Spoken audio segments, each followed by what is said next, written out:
দেখতে অসম্ভব সুন্দর এই পাখিগুলোর নাম গ্রেব বার্ড। এখন যে এই গ্রেব বার্ড দম্পতির প্রজননের সময় প্রায় ঘনিয়ে এসেছে, তাই তারা কিছুক্ষণ পরপর পানিতে ভেসে থাকা লতাপাতা সংগ্রহ করে এক জায়গায় জড়ো করছে। আবার পানিতে ডুবিয়ে ডুবিয়ে লতাপাতা সংগ্রহ করে নিয়ে এসে তাদের জন্য একটি স্তূপ তৈরি করছে। কেনই বা এমনটা করছে তারা? আর কিছু নয়, এটি তাদের ঘর। এখানে তারা সংসার বাঁধবে।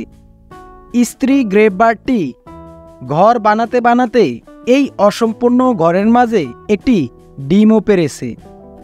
স্ত্রী গ্রেব বার্ডটি ডিম পাড়ার পর সে আবারও তার স্বামীর সাথে অসম্পূর্ণ বাসাটি তৈরি করার জন্য ব্যস্ত হয়ে পড়ে। কারণ এই বাসাটি যে কোনো সময় পানিতে তলিয়ে যেতে পারে। তাই এইভাবে তারা হুড়ো করে পানিতে ডুবিয়ে ডুবিয়ে লতাপাতা সংগ্রহ করে নিয়ে এসে তাদের বাসাটি তৈরি করা শুরু করে দেয়।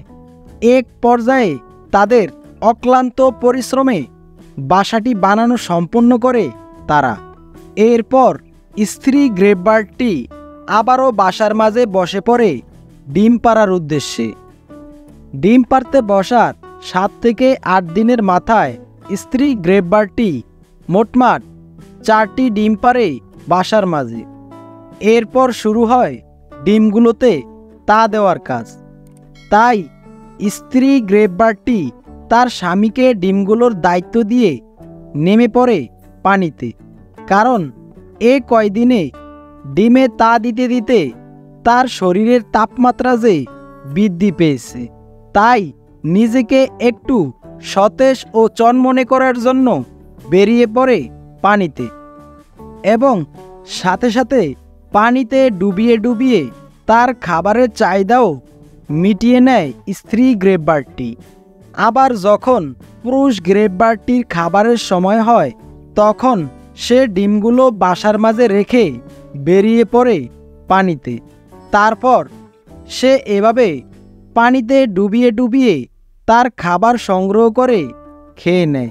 প্রায় ঘণ্টাখানেক পর স্ত্রী পাখিটি বাসায় আসে। তারপর স্ত্রী পাখিটি আবারও তার ডিমগুলোতে তা দিতে বসে পড়ে। এভাবে তারা পালাক্রমে 13 থেকে 14 দিন ডিমগুলোতে তা দেয়। এরপর তাদের 4টি ডিমের মধ্যে একটি ডিম ফুটে বেরিয়ে আসে অদ্ভুত সুন্দর একটি গ্রেব বার্ড ছানা। কিন্তু বাকি থাকা 3টি ডিম যে এখনও ফুটেনি। এই দিকে প্রথম ছানাটি ডিম ফুটে বেরিয়ে আসার পর একটু হাঁটাচলা করার সময় বাসা থেকে বাহিরে পড়ে যায়। পুরুষ গ্রেব বার্ডটি বাসার আশেপাশে থেকে তার ছানাটিকে পর্যবেক্ষণ করতে থাকে, যেন তার ছানাটির সাথে কোনো ধরনের দুর্ঘটনা না ঘটে। এরপর গ্রেব বার্ড ছানাটি ধীরে ধীরে তার মায়ের ডানার নিচে এসে ঢুকে পড়ে। আর এইভাবে দেখতে দেখতে গ্রেব বার্ড দম্পতির বাকি থাকা ডিমগুলো ফুটে একে একে বেরিয়ে আসে আরও 3টি গ্রেব বার্ড ছানা। সদ্য ডিম ফুটে বেরিয়ে আসা ছানাগুলোর এখন যে উষ্ণতা প্রয়োজন, তাই মা গ্রেব বার্ডটি তার ছানাগুলোকে বুকে আগলিয়ে নিয়ে বসে আছে বাসার মাঝে। এখন যে গ্রেব বার্ড দম্পতির দায়িত্ব যেন আরও বেড়ে গেল। কারণ এখন যে ছানাগুলোকে নিয়ে বসে থাকলে হবে না, তাদের জন্য এখন যে খাবারের প্রয়োজন। তাই এইভাবে পুরুষ গ্রেব বার্ডটি তার স্ত্রীকে ছানাগুলোর দায়িত্ব দিয়ে খাবার সংগ্রহ করার জন্য বের হয়। এইভাবে বাসার আশপাশ থেকে ডুবিয়ে ডুবিয়ে ছানাগুলোর জন্য খাবার সংগ্রহ করে আনে পুরুষ গ্রেব বার্ডটি। ধীরে ধীরে ছানাগুলো একটু বড় হওয়ার সাথে সাথে একে অন্যের সাথে ঝগড়ায় জড়িয়ে পড়ে। তবে এই ঝগড়া কোনো মারামারি খুনোখুনি নয়।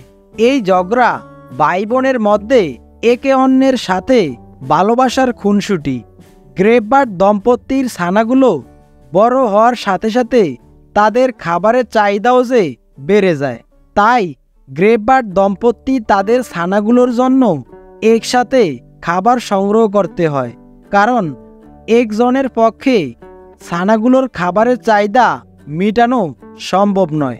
তাই কিছুক্ষণ পর পর গ্রেববার্ড দম্পতি তাদের ছানাগুলোর জন্য একের পর এক ডুব দিয়ে দিয়ে খাবার সংগ্রহ করে নিয়ে আসে।